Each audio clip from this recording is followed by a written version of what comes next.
أعوذ بالله من الشيطان الرجيم بسم الله الرحمن الرحيم والصلاة والسلام على خير المرسلين وعلى آله وأصحابه أجمعين ولا حول ولا قوة إلا بالله العلي العظيم سبحانك اللهم لا علم لنا إلا ما علمتنا إنك أنت العليم الحكيم. So welcome back. Last week we were talking about Bay' al-Salam, which I mentioned there are three main types of sale in Islam. There is hand-to-hand sale, cash sale, where you give the cash up front and you receive the goods up front. Then there is sale in exchange for delayed payment, buying on credit or selling on credit. And then there's Bay' al-Salam, when the goods are up front, the cash is up front and the goods are delayed. So all of the three, both up front, cash delayed, or goods delayed. These are the three types. So all of these have one at the minimum being upfront, which indicates that there's another type of transaction, which is both of them being delayed, which he has not mentioned. So what is the permissibility of this? He mentions here, he says here, this is the next section he talks about. He says, وَلَا يَجُوزُ دَيْنٌ بِدَيْنٍ. The Messenger of Allah sallallahu alaihi wasallam naha anil kali' bil kali', which is how it was referred to, a delayed thing for a delayed thing. The Messenger of Allah forbade that. So, excuse me, we have a class now. Yeah. So it's online. وَلَا يَجُوزُ دَيْنٌ بِدَيْنٍ. So there are three ways that this conceivably could happen. The exchange of a debt for a debt. The first is what's called bay'ud dayn bid-dayn, selling a debt for a debt.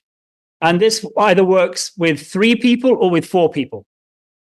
I am owed, let's say, £100 by person A, and then I sell that debt to person B for him to owe me £100 of wheat, for example, at a different date. And now he's owed that £100 by the other person, and I'm owed the 100 kilos of wheat by that person. So I've sold the debt, I've transferred the debt to him in exchange for a new debt from that guy. That's selling a debt for a debt. The other way is you have person A owes person B £100, and person C owes person D 100 kilos of something, and then they swap their debts. Each sells the debt to the other. So now person D owes person A and person C owes person B. Again, this is not permitted. It's exchange, because both things are in the future, and you're selling one debt for another debt. That's the first one here that he refers to. That's وَلَا يَجُوزُ دَيْنٌ بِدَيْنٍ. There are a couple of other ways this can happen, which are what we're referring to in the Salam now, which he's going to talk about now. He says, وَلَا تَأْخِيرُ رَأْسِ الْمَالِ بِشَرْطٍ إِلَى مَحَلِّ السَّلَمِ أو مَا بَعْدَهُ مِنَ الْعَقْدِ مِنْ ذَلِكَ. So he's now talking about what we were talking about last week, which is when the cash is paid up front and the goods are delayed. He said here, there is a scenario that he mentioned last time where you can delay payment of the cash up front for a day or two. And he said that's okay, because that's considered to be more or less the same as paying up front. But what if you delay it for a long time? I'll say, okay, I'll take 100 liters of olive oil from you when the olive harvest comes in, and I will pay you £1,000 on that date. Say this is a few months in the future. What does that involve? It involves both of you agreeing a sale now when neither of you is giving anything now. Both of you owes the other one. I owe you £1,000. You owe me 100 liters of olive oil. That's not permitted. This is quite common, by the way, now, is that people will buy things or make it binding now that they will buy it at a later date, or you will buy something that you're going to collect in a year's time, and you will start paying in installments from now.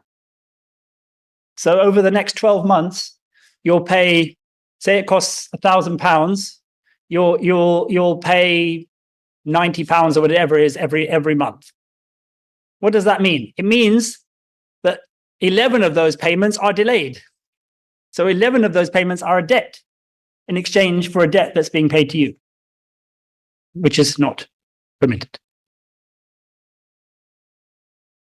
So whether you do it to the same date, or whether you do it to a date before it or a date after it, it is still all impermissible unless it's only a couple of days. Because it's understood that when people do large transactions, sometimes it takes them a tiny bit of time to get everything together to pay it. But they have to have it. You can't sort of speculate that I will maybe get it at some point in the future. I mean, that's a problem. Because you haven't got it yet.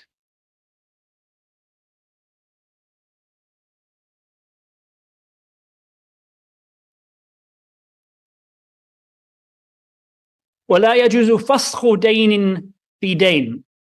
And this is the third type of one, which is cancelling a debt for a debt. This is when one person owes you something due on a certain date. Say you owe me £100 due in 2 weeks' time. And I know you're a bit hard up and I know you've got plenty of wheat. So I say, all right, instead of you having to pay me that, why don't you give me 5 kilos of wheat in 3 weeks' time? And I'll cancel out that other debt that you owe me. It's not permitted. Cancelling a debt for a debt. He owed you one thing and you cancel it for something else. The only time it's permitted is if you delay the date further and you have him pay you the exact same amount, because then you're simply giving him more time. So if he owes you £100 and you say, look, I know you owe me £100 in 1 week. I will give you a new debt of £100 in 5 weeks and cancel out that one. That's simply you delaying the debt. That's nothing more than that. So it's impermissible when it's a different thing or the same thing in a different amount, because that leads to all sorts of problems. So لا يجوز فسخ دين في دين وهو أن يكون لك شيء في ذمته. You have something that he owes you. And again, by the way, when we're talking about debts here, we're talking about things which are in the dhimma, which means things that are not in their possession as we speak. They're not specific things. They're not something that he is looking after, or he has and he's just going to give it to you at a later date. That's a different thing. Something in the dhimma is something he doesn't have. It's on his shoulders. It's not something that he's looking after and he's just holding on to for a bit longer. You're not allowed to do that, because then basically you're changing the price, because what you're doing is you're giving the price based on the fact that he has to look after it for that period of time. And he's financially liable. So he has something that he owes you on a particular date in the future. فَتَفْسُخُهُ فِي شَيْءٍ آخَرٍ. And you cancel that out for something else that is not paid up front. لَا تَتَعَجَّلُهُ. So if I said, okay, I will, instead of that debt, why don't you pay me something right now? Then that's different. That's not a debt for a debt. I'm saying, look, I will cancel out your debt, but why don't you just give me some wheat now? That's not a debt for a debt. That's something up front for a debt. So you're basically, taking that as now payment on credit for that other thing. That's a different thing here. So debts for a debt, there's buying a debt for a debt when it involves at least 3 people in the first scenario. There's the one where it's a salam, where both people delay, one person delays payment and the other one delays delivery. And the third one is when somebody owes you something and you change that debt for him owing you something else. All of these are not permitted. ولا يجوز بيع ما ليس عندك على أن يكون عليك حالا. It is not permitted for you to sell something you don't have in your possession. in order to you then deliver it immediately. So we're talking about salam here. Salam is when you sell something that's not in your possession at a point in the future. At a minimum, we said, of 15 days. That's permitted mainly for the scenarios where basically people had harvests, and when you have big harvest of lots of crops and things, you often have to look for buyers in advance so it doesn't spoil by the time you get all of the crops. You can sell, you have them all ready to be sold immediately, and it makes your work much easier, especially if you've got lots of crops. A lot of that will be done on that basis. But selling something you don't have on the basis that then you are going to go and get it now and give it to them opens the door to all sorts of things. Basically, I will go to the market, I will see something at a particular price. Think, oh, that's cheap. Then I go and find somebody I know wants that thing, and I'll say, look, give me the money, and I will go home and bring it to you. So you get his money, you use his money to go and buy it at a cheaper price, and then bring him the thing. But there is an inherent risk in this, because you go back to the market and it's a different price now. And suddenly he hasn't given you enough. So it involves a gharar for sure, this particular transaction. There's undue speculation involved in it. So it's not a permitted transaction. Oh, I think a lot of these mortgages do that as well, these Islamic mortgages. Because if you think about it, when they sell you the house, if they're using it on the basis of selling it to you and then you're paying rent or whatever it is, they don't own it yet when you sign the contract. They immediately then go and get it for you. They're not going to buy the house and become an estate agent. That's not what they do. The house is still in the ownership of its owner when you make this deal with this Islamic bank. And then once you have signed a binding deal that you have to pay them a certain amount, then they'll go and buy it. Well, that's one of the ways it works, because they're not estate agents. They don't own lots of property. So, I mean, that's not a permitted form of transaction. There are these people who claim that it's permitted on the basis of the Muslim's word is binding. So on that basis, even though it's not a sale technically, a Muslim has given his word, so he has to hold to that. But it's not legally binding. That's something that's not legally binding. That's just something that's binding with Allah. It's a mixture of different things here. One is legally binding. The other one is binding in the eyes of Allah. If you promise something, that's a promise that you have to keep with Allah. And the other thing is, they do that transaction, and let's say you can't afford they're still going to want you to pay. They just confiscate the property or take it back, I suppose. I mean, there's lots of other issues with it, but I'm just saying from that perspective that they don't actually own it when they sell it to you is quite a big one.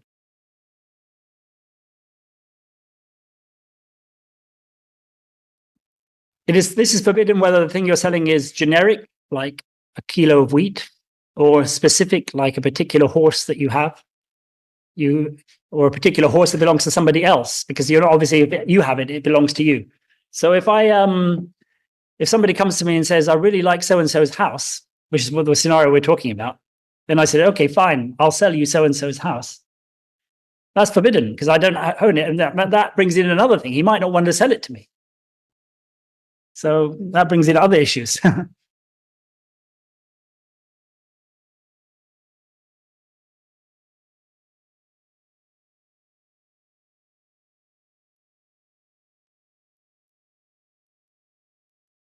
All of the sales we've mentioned so far are forbidden because they go against core principles. We mentioned before that, Allah has allowed trade, permitted trade and forbidden usury. But we mentioned that when he permits, Allah has permitted trade and forbidden usury. But when he permits trade, there are certain other things that must be taken into account when Allah subhanahu wa ta'ala permits trade. And we mentioned quite a few of these in the last couple of lessons. Things like gharar, not selling what you don't possess, and so on and so on and so on. These are all core principles that have to be met. But So they are forbidden because of something inherent in the contract. There are other things that are forbidden because they open the door to other types of transactions. On the surface, they might appear to be valid if you just look at it at a superficial level, but they are basically, if you look at it from another perspective, exactly the same as, for example, something involving riba. So he says here, وَإِذَا بِعْتَ سِلْعَةً, if you sell some merchandise or an item of merchandise, بِثَمَنٍ مُؤَجَّلٍ, for a price that is to be paid at a determined point in the future on credit, فَلَا تَشْتَرِيهَا, do not then buy it back from the person that you've sold it to, بِأَقَلَّ مِنْهُ نَقْدًا, for less than you paid him, paying cash up front.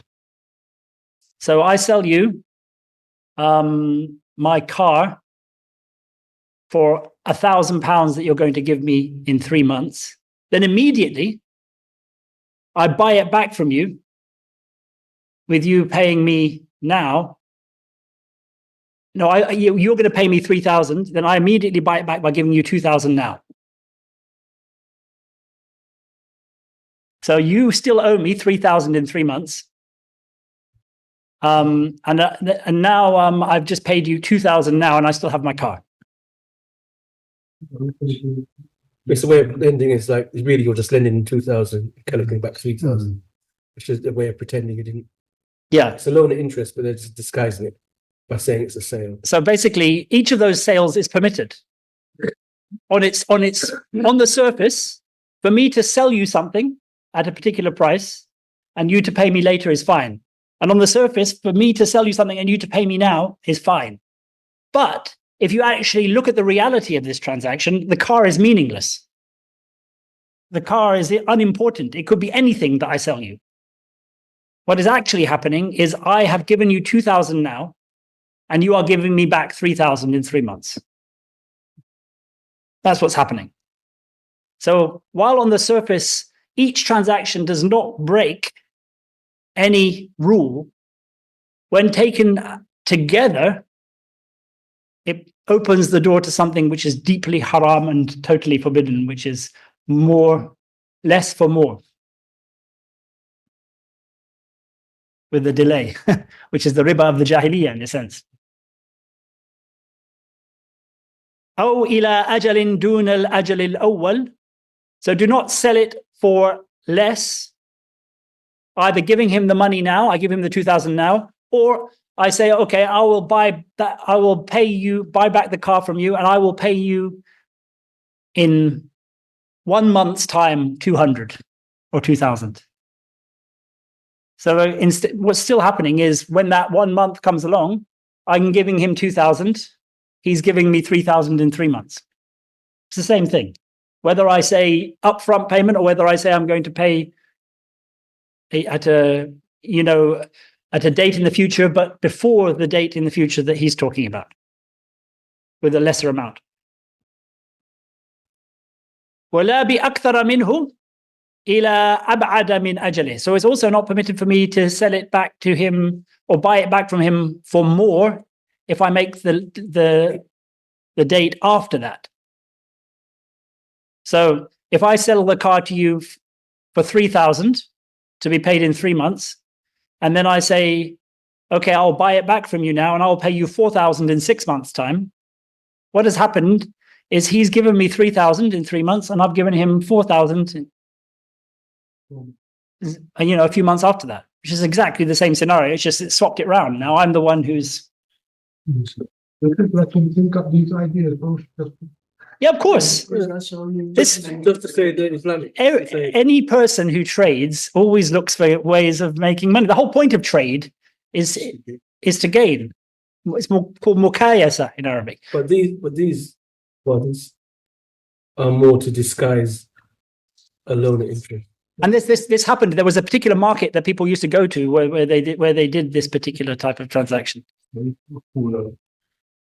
No, but they, if you think about the way it operates. For example, in the story in the Quran about leaving the nets to catch the fish on the Sabbath because they weren't allowed to fish on the Sabbath.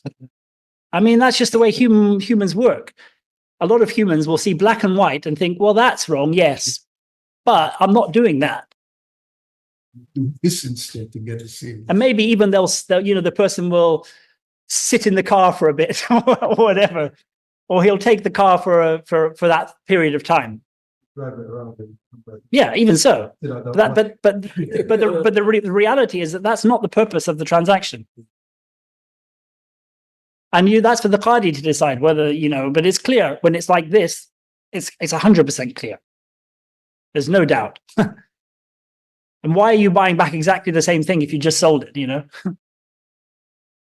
for a different amount? Okay, if you buy it back for the same amount, then it becomes just effectively a loan. Or if you buy it back for more now, that's fine as well, because you're simply, he's giving you less back. There's not a loan. There's no hint here of giving a loan to get back more later. That's obviously not happening if you're paying back more now. You just simply want the car back, obviously, in that scenario. This is simply the first one. If you ask him to pay you, if you pay him back less for the car, and then he pays you more, that's not allowed. Or if you pay him back more later, that's not allowed. The same amount at the same time, or the same amount before is fine. Even more at the same time or less at the same time is also fine. This is a different type of transaction. Then it's clearly not a loan to get back more later. So he says, وَلَا بِأَكْثَرَ مِنْهُ إِلَىٰ أَبْعَدَ مِنْ أَجَلِهِ وَأَمَّا إِلَى الْأَجَلِ نَفْسِهِ. But if it is to the exact same date, so I say on the 1st of May, I will sell you the car, pay me 5,000 on the 1st of May, and then immediately I sell it back to you, and I say I will pay you 5,000 on the 1st of May, or I'll pay you 4,000 on the 1st of May, or I'll pay you 6,000 on the 1st of May. He said that's all fine if it's the same date. فَذَلِكَ كُلُّ جَائِزٌ. That's all permitted. وَتَكُونُ مُقَاصَّةً. And if that happens, then basically you offset the two debts against each other. So when you come to that period of time, if I said I'm going to pay you back 6,000 and you said it was 5,000, we offset it. The 5,000 cancels out 5,000, and then I give you the extra 1,000. That's just the. Well, basically, somebody did that. Basically, he's doing it as a gift for that person, or maybe help for that person in that scenario. Or basically, you desperately want the use of that car, so you're prepared to pay a bit more in that time. It's clearly then not about. It's clearly not about riba. Then it's about something else, and that something else is because this contract is not on the surface forbidden. It's fine so long as it's not that forbidden thing, which is less now for more later. وَلَا بَأْسَ بِشِرَاءِ الْجُزَافِ. So this is something we mentioned a little bit last time, and that is when the thing you are buying is not measured, not weight, you don't know the exact weight of it, you don't know the exact measure of it, you don't know the exact number of it. So it's a pile of something, for example, and you see it. You say, okay, give me that. Give me that sack of wheat. And neither of you got scales to know the exact weight of it, but you estimate it. So one of the conditions of this is that for it to be allowed is both people have to have some capacity to be able to estimate. You can't have some guy who's a complete dunce when it comes to these things and is easily fooled doing such a transaction. That's not allowed. He says here, وَلَا بَأْسَ بِشِرَاءِ الْجُزَافِ فِيمَا يُكَالُ أَوْ يُوزَنْ. There's no harm in doing this sale, buying something which has not been measured. In other words, if something is usually measured or weighed, that doesn't mean that every time you buy it, you can only buy it when it's been measured or weighed. Because you might think that if the general way of buying food is by weight, that if you don't have weighing machines, you're stuffed. Or if the general way of buying it is by volume, and you don't have any containers to work out the exact volume of it, then you just can't do a transaction. He's saying, no, you can. It's easy to do a transaction, but there are certain conditions attached, and that is the things that you are buying and selling must be things that are sold by weight or measure. They can't be things that are sold by value, because then you have to have a valuation process done. It has to be things that are sold by weight or measure. As for number, he'll come to this, it's slightly different with number, because counting something is something that you can do without any scales or any measuring equipment. So if it's feasible to count, something under 100 maybe or something, then you should sell it by number and not simply sell it by estimation. Which is why he says here, siwa ad-dananir wad-darahim, is you're not allowed to do it.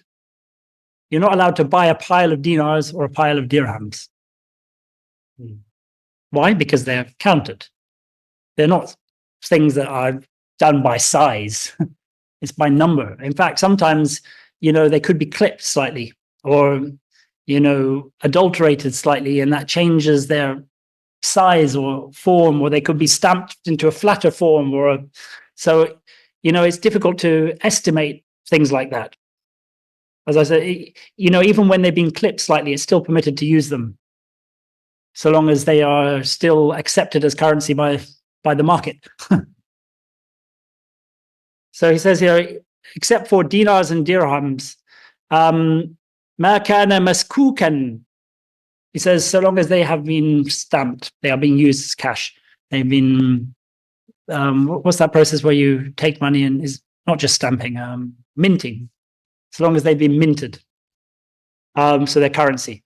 He says, wa amma niqar al-dhahab wal-fidda, that's sort of pieces of gold and silver, whether it's nuggets of gold and silver or just melted bits of gold and silver or anything like that.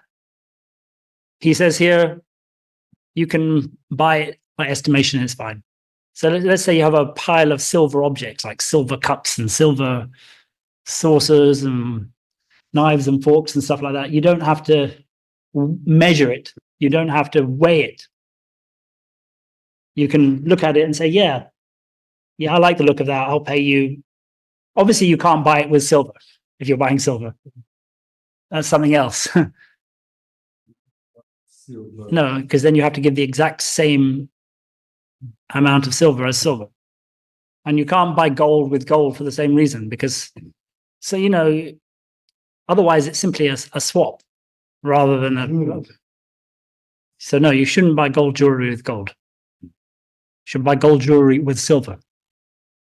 And buy gold jewelry with silver. Yes, but what used to happen was that people would take their gold to a jeweler and pay him to make the jewelry for them. But I mean, obviously, it depends whether the thing is, the major part of it is gold or silver. So that's a third or more. If less than a third is gold or silver, then it does become permitted. People used to buy and sell swords, for example. They had quite a lot of gold in the hilt and things, or gold or silver in the hilt and things like that.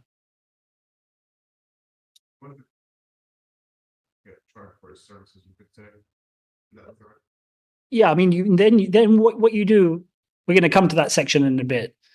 Basically, you have a category of people called sani', manufacturers, but it refers to any skilled worker. It's the sorts of workers who you give material to, for them to then use that material to do something with that material for you.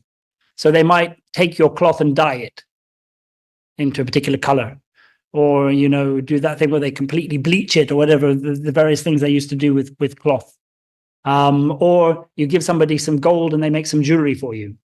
Or you give somebody some cloth and they make a suit out of it for you. Or you give somebody some wood and they make a table for you. Usually this was often the way it was done. Obviously, there are situations where the person also has the material. But then when you buy it off them, you're buying the thing rather than the service. The service is when you bring the material and give it to the person and the person works for you. Otherwise, it's a sale.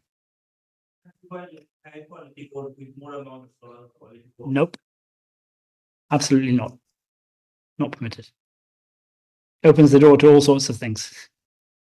And one of the things the Messenger of Allah ﷺ said was, "Al-dhahabu bil-dhahabi, wal-fiddatu bil-fiddati, mithlan bi-mithl, yadan bi-yad." So they have to be the same for the same, hand for hand. Now, the same usually with gold is determined by number when it's money, and by weight when it's anything else. There's not volume usually involved when it comes to gold and silver. وَأَمَّا نِقَارُ الذَّهَبِ وَالْفِضَّةِ فَذَلِكَ فِيهِمَا جَائِزٌ. It's permitted to sell them by estimation, by juzaf. وَلَا يَجُوزُ شِرَاءُ الرَّقِيقِ وَالثِّيَابِ جُزَافًا. But, as I said, it has to be things that are sold by weight or measure. You cannot sell things that are by having a particular value attached to them, maybe by a skill set or by certain qualities that they have. So he says you're not allowed to buy animals or slaves or clothes by estimation. Because for example, a cloth, you have to look at it and feel the material and stuff like that. There's a big variety of different types of clothing, the material they might be made for, the way they've been cut and fashioned, the way they've been tailored, all these various things come into it. So you have to look at it in order to estimate a value for the thing in front of you. It's not simply by weight. Obviously, if we're talking about one type of cloth that's sold by length, but that's a slightly different amount. It's a slightly different thing. But still, to be on the safe side with all cloth, because of the huge variety between different types of cloth, it's best to buy it by length, then rather than simply by estimation. Yeah, something juice in that sentence. Juzafan. Meaning, Juzaf means indeterminate, unmeasured. I'm not sure of a good translation. Some people translate it wholesale, but it's not exactly wholesale, because wholesale can also mean buying lots of stuff. It just means not exactly weighed and measured. ولا يجوز شراء الرقيق والثياب جزافا ولا ما يمكن عده, nor what it is possible to count بلا مشقة, without difficulty. جزافا, in indeterminate amounts. So that's what I mentioned before. If it's feasible to count something, you can see how many coconuts there are, or anything else that's sold by number, like eggs or other things like that. Yeah, I don't know. Our biscuits, they usually have a particular weight on them. You don't know how many biscuits are in a pack. Yeah. I mean, usually there's a general, it's by custom, really. How something is sold in a particular land might vary. One place might do, grain always by weight. And that's the custom of that land. So then you'll be doing it by weight. Another place might not use weight when it comes to grain and might only do volume. وَمَنْ بَاعَ نَخْلًا قَدْ أُبِّرَتْ فَثَمْرُهَا لِلْبَائِعِ. So when it comes to nakhl, which is date palms, there was a particular, they're not like normal fruit trees like apples and things like that. In order for you to get fruit from a date palm, you have to have a female tree, and you have to take cuttings from the male tree and then pollinate the female tree with those male cuttings, which is a bit of a process. So he says here, if this process of pollination of the date palms has been done already, when you buy the date palms, the fruit that results from that pollination belongs to the seller, not to the buyer. He did the work, so it's his. That's a general rule for when the work has already been done. Now, with this thing that's called ibar here, for other things, it might be slightly different. For example, for crops, if somebody has planted the seeds and tended them so that they have sprouted already, then again, those crops, the default position is they belong to the seller when the person buys the land, and various other things like that. This will apply to other fruit trees. Other fruit trees, it might be when they've reached a level of ripeness where they're basically almost usable. So it depends on the various things. With dates is when this pollination has been done. And if the buyer wants the dates as well, then he has to stipulate that in the sale. So he has to say, look, I'm buying these date palms and I want you to include the produce. He has to state that. If it's left unstated, the default is that it belongs to the seller. But that means when it's producing fruit all the time, it still belongs to the person. No. It has to be done every year with dates. Date palms have to be pollinated every year. Well, I don't know exactly how it works, but I think there's a certain amount of it anyway that takes place each year. Whatever the term of the pollination exactly is. So he says here, he explains what it is. He says, فَثَمْرُهَا لِلْبَائِ, the dates belong to the seller, إِلَّا أَنْ يَشْتَرِطَهُ الْمُبْتَاعِ, except if the buyer stipulates in the contract that it goes to him, that it's included in the sale. وَكَذَلِكَ غَيْرُهُ مِنَ الثِّمَارِ, and the same applies to other types of fruits, like dates or walnuts or figs or apples, whatever. وَالْإِبَارِ التَّذْكِيرِ, he says ibar is masculating, masculinating. Tadhkir is literally making, taking the male pollen and putting it on the female tree. That's what he says here. Wa ibaru zara', as for grain and other things that are grow out of the ground, they don't grow on trees. Zara', he says here, that's khurujuhu min al-ard. That's when they have emerged, sprouted out of the ground. And again, as I mentioned just now, that if that happens, then the buyer has to say, look, I want all of the produce as well. If he doesn't say that, then the seller comes along and says, look, it's all mine. I know you bought the lamb from me, 2 weeks ago, but sorry, mate. All this grain is mine. وَمَنْ بَاعَ عَبْدًا وَلَهُ مَالٍ. So this is another scenario.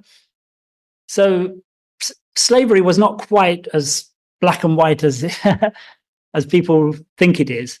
Often slaves were given permission to trade and would develop sometimes trading capital of their own. They would have quite a lot of money. So usually what happened with that is that it was left, and the slave trader was allowed to keep whatever portion of it he earned for himself. Although usually when he was allowed to work, it was on the agreement that he would give a certain amount to his owner. But that doesn't mean that it's his fully. It's his by consensus, but in reality, because the slave belongs to the owner, his property belongs to the owner. The only time that ceases is when the slave becomes freed at any level, whether it's to be freed in the future, or whether he's paying off his own freedom, or whether she has given birth to a child to her owner, or whatever it is. So then their wealth becomes untouchable. So basically, when a slave is sold and he is a slave who's been trading and has money of his own, what happens with that money when the slave is sold? That's the question here. Does it stay with it? Well, you see it not automatically. That's the thing. That's not automatic, because it doesn't belong to him. Although at one level it does, it doesn't fully belong to him. It only fully belongs to him when he gets a degree of freedom. So he says here, وَمَنْ بَاعَ عَبْدًا وَلَهُ مَالٍ, if the slave has wealth when he is sold, فَمَالُهُ لِلْبَائِعِ, the wealth by default belongs to the seller and doesn't automatically go with the sale.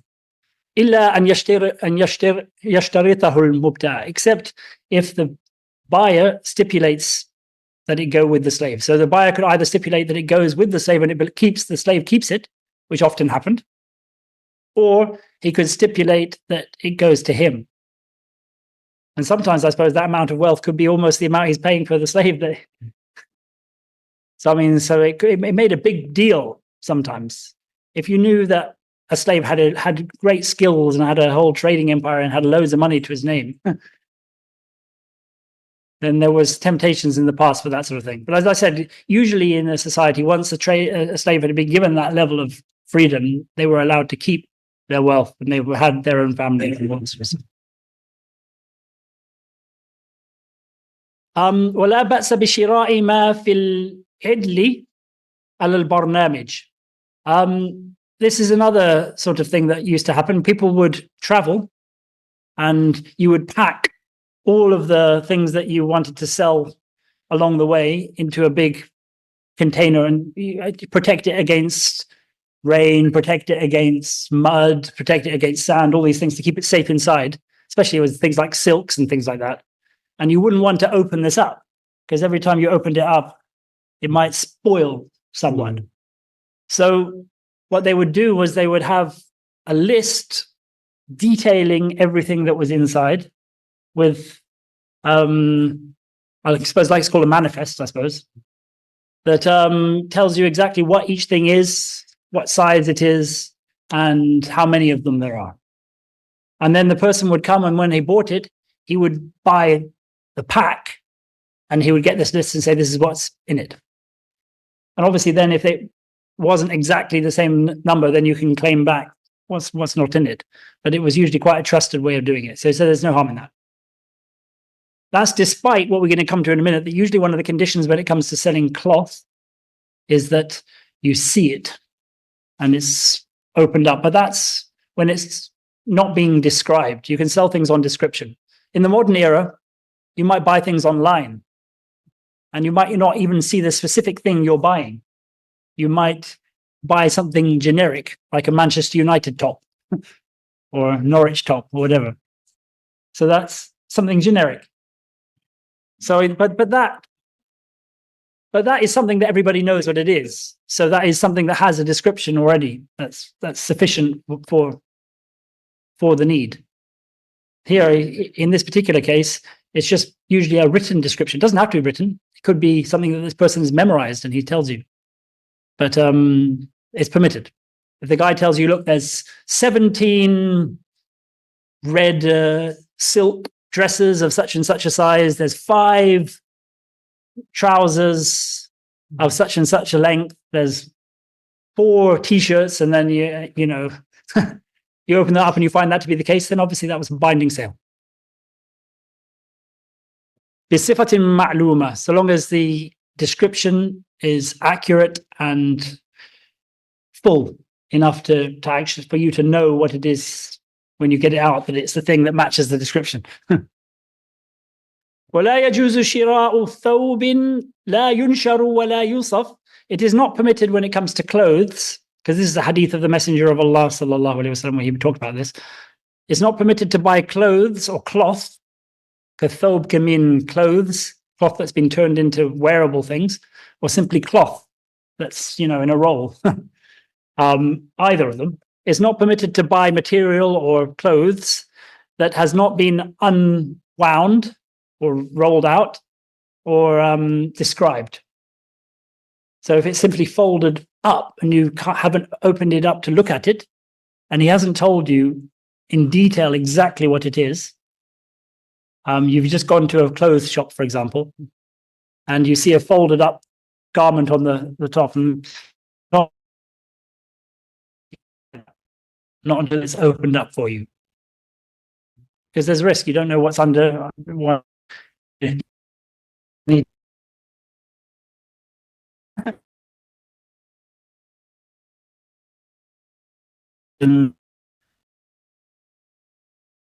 Say that again.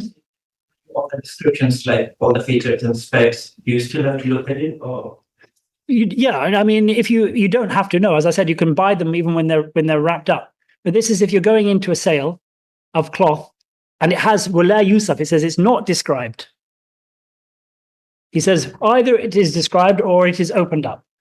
If it's left folded up, that is not permitted. It's not a permitted sale because it is gharar, it is risk, it is speculation. You don't know exactly is what you're buying. And he says here, and then even if it is opened up, if it's too dark for you to actually look at it properly, where he says laylin mudlim, a dark night, but that would apply even if it's a moonlit night, but it's just not light enough to see properly. Or even if it's daytime and it's just a very murky room.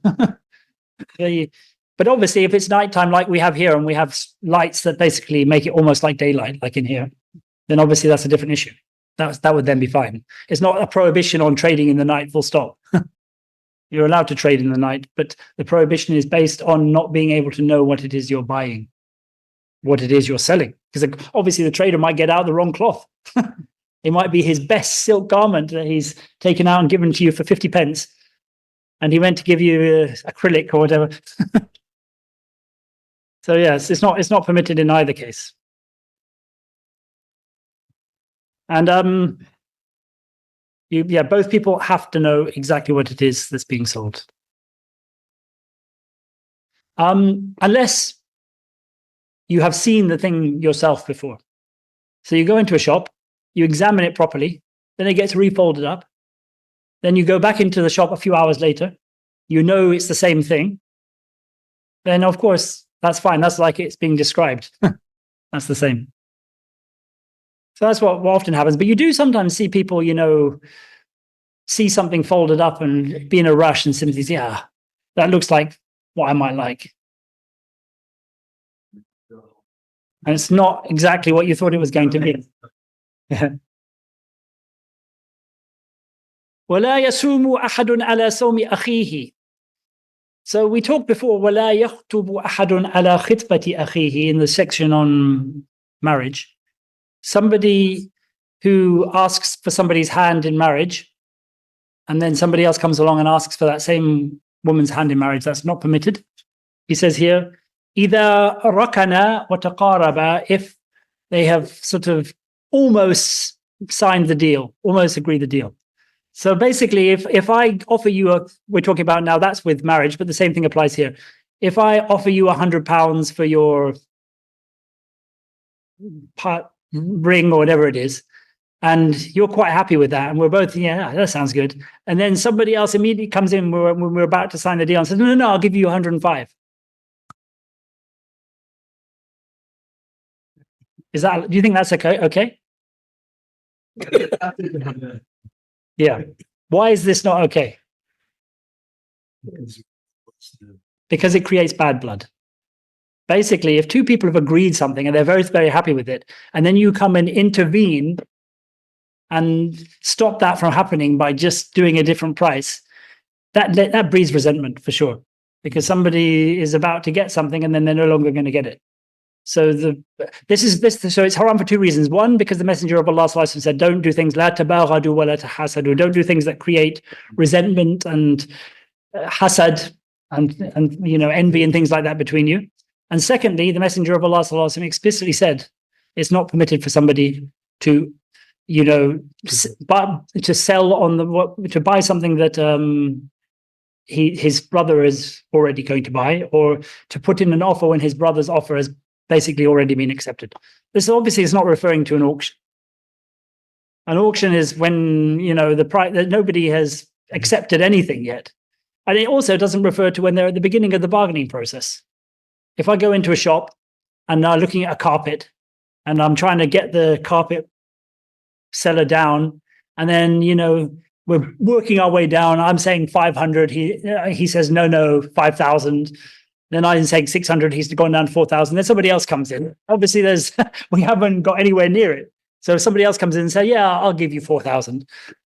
I got, yeah, that's fine. So he says here, ذَلِكَ إِذَا رَكَنَا وَتَقَارَبَا لَا فِي أَوَّلِ التَّسَاوُمْ, not if they are at the beginning of the bargaining process. It's fine. So the purpose of this is to stop people jumping in and ruining people's sales and creating bad blood between them.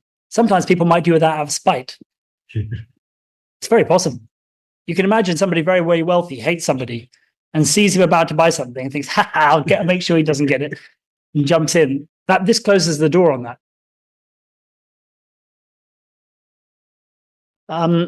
So that's basically maybe a good place to stop, because we're going to talk about, we're going to go on to Ijara next. Let me just see, actually.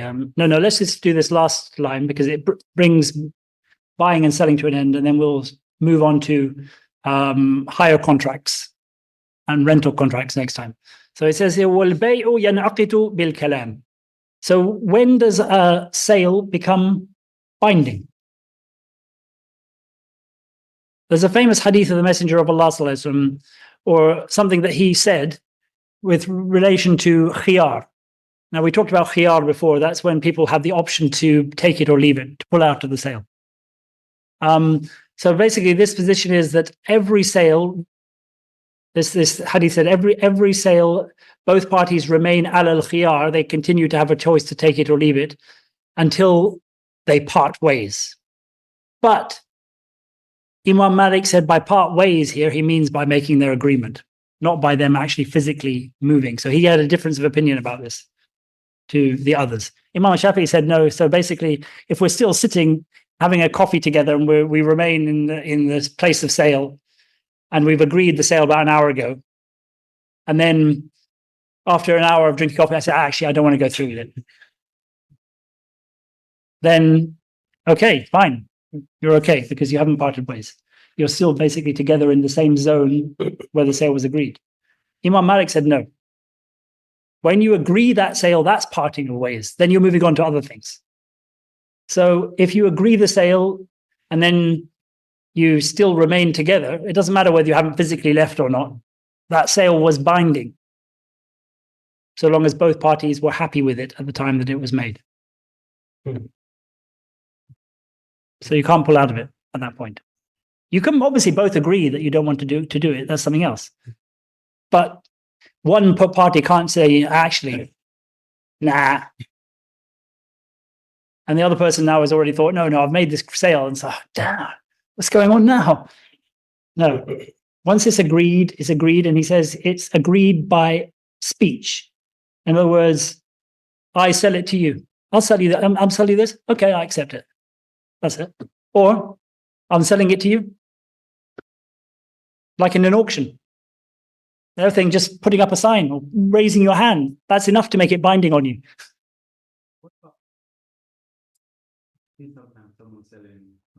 Well, basically, your speech then is by tapping in the affirmative, by filling in their terms and conditions or whatever it is, and clicking the button. So, I mean, that's basically your new zone of sale where you're both present in this cyber world. Yeah. So basically, he says here, and it doesn't have to obviously be speech. As I said, it can be anything that people take it. Like, I give you the money and you put, or I go into a shop and I put the goods in my pocket and the guy then asks me for the money. That's No, I didn't put in my pocket. unless you're a bit dodgy in terms of people's property and what belongs to different people. He says, وَإِن لَمْ يَفْتَرِقَ الْمُتَبَايِعَانِ, even if they haven't actually physically parted ways. As I said, that goes against the position, I think, of both Imam Abu Hanifa and Imam Shafi'i, who both said they actually have to physically part ways before it becomes binding. So that's why he brings this up, because Malik's position, rahimahullah, is different. So it's good for you to know that. When you go to Morocco, they're all Malikis. When you agree your sale, binding on you. Don't just think because you're having tea with the seller for the next hour, you're... Are there any questions? Talking about Morocco, what about haggling? Haggling's fine. Of course it is, yeah. There's no harm in It's it. not how you- What you can't do in haggling, though, is you cannot lie. So, for example, if I am haggling with you and I say, look, I bought this for 1,000, I can't go below that. That's not, and you actually bought it for 100. You can't do that. Or any other sort of lie. I've had this in my possession for a week. People might still want it when you actually had it in the back room for 2 years. I mean, you have to be very, very careful when you're haggling that you're not going to throw in, or especially whether you're the seller, obviously. But If you're trying to buy it and you say, well, I've seen it somewhere else cheap, but let it go. You find it. well, I mean, you're not allowed to lie generally. Especially if you're trying to get something off from somebody else. But you may think that you've seen it. So, I mean, obviously, if you're even if it goes against the reality of the situation, if you believe it, then except that's not quite a lie in the same way as knowing what you're saying is wrong and saying it. you might sort of have a vague memory of having seen it or something similar, and you say that, but I mean, this haggling process. I've encountered it so many times where people make these claims that they haven't eaten for a week and their family are on bread's end if they don't make this sale, and they, all these random sorts of claims. You realize, okay, you look a bit corpulent for that, but anyway. We'll finish there, inshallah. Bismillah barakatuh. Bismillahir Rahmanir Rahim. Alhamdulillahi Rabbil Alameen. Ar-Rahmanir Rahim. Maliki Yawmiddin. Iyyaka na'budu wa iyyaka nasta'in. Ihdina siratal mustaqim. Siratal ladhina an'amta alayhim. Ghayril maghdubi alayhim waladdallin. Ameen. Allahumma salli ala Sayyidina Muhammadin abdika wa rasulika an-nabiyil ummi wa ala alihi wa sahbihi wa sallim taslima. Subhana rabbika rabbil izzati amma yasifun wa salamun ala al-mursalin. Alhamdulillahi rabbil alamin. See you next time, inshallah, next week.